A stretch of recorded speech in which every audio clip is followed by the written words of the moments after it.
Hello, my name is John Conley, and this is my final presentation for the final exam that we had. Let's go ahead and get started. From the initial problems that we had, let's talk about those. We'll talk about the solutions as well. To start, Americans arriving at the airport in casual wear, not professional. That was a big concern initially for the Chinese team. I understand that. You could imagine showing up and just in casual wear when you're on a business trip. That would be an issue for both parties. Continuing, a lack of communication even with the translator. The translator was not familiar with certain terminology and increased the communication barrier. The translator was provided to the American team, but he or she did not understand the terminology that the American team was providing with them.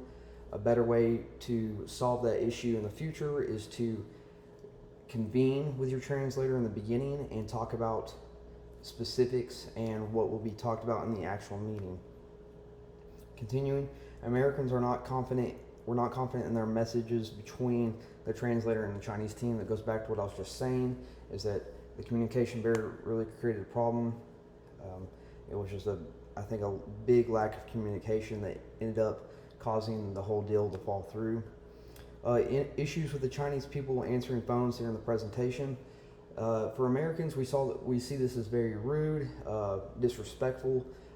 With this culture, Chinese business teams, they will do stuff like that and make it seem that they aren't really paying attention, but when in reality, they're communicating with other people that are also in on the business meeting.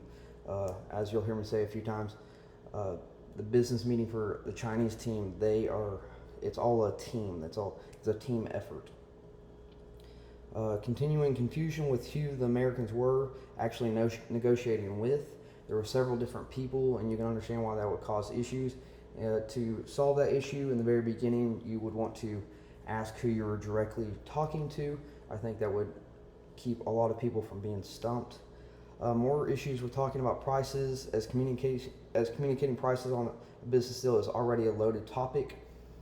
Judging that two different groups speak two different languages and they already had a translator that was having issues communicating back and forth between each group, you can understand that talking about something like pricing, quantity, everything of that matter may be even more difficult, and the words exchange may get lost just in the actual text of the conversation. So that could be solved by just previously going over numbers and goals. Continuing here, the negotiation took a long time, and this is something Americans aren't used to. Chinese people do business differently in this manner.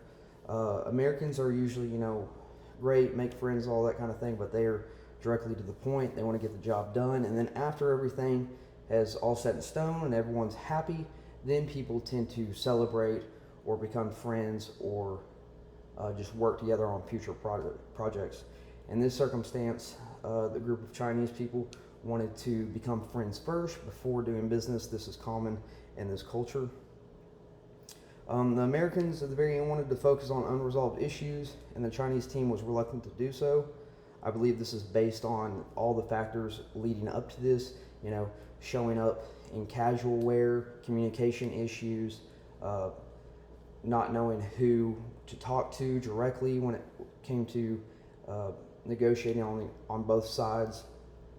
A way to solve that problem is simply to just ask in the very beginning, who are we dealing with here?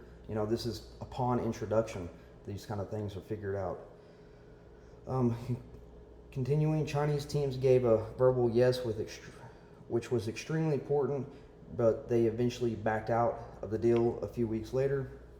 This is the issue because for Americans, we take pride on the value of someone's word, and in this case, it was disrespected.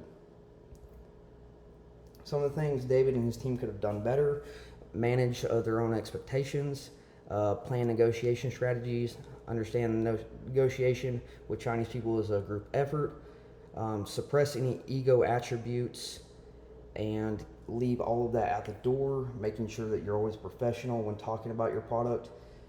You know, of course, you have to sell your product, but you do need to be appropriate about the way you do it too, and make sure that you're coming across respectfully. Another big aspect is to listen more and speak less. Learn and then think about the stuff. Then you can reconvene and then talk about what needs to happen next. And one of the most important attributes of this one was not having a deadline. I think the deadline really hurt them because they were wanting to get this business transaction over with, when really the Chinese team wanted to prolong this, build a relationship, so that in the end they would be doing a relationship with one of their friends. The biggest takeaway from all this is we need to do research when traveling, especially if it is for business. It is important that we understand each party and their values. Thank you for listening. You have a good day.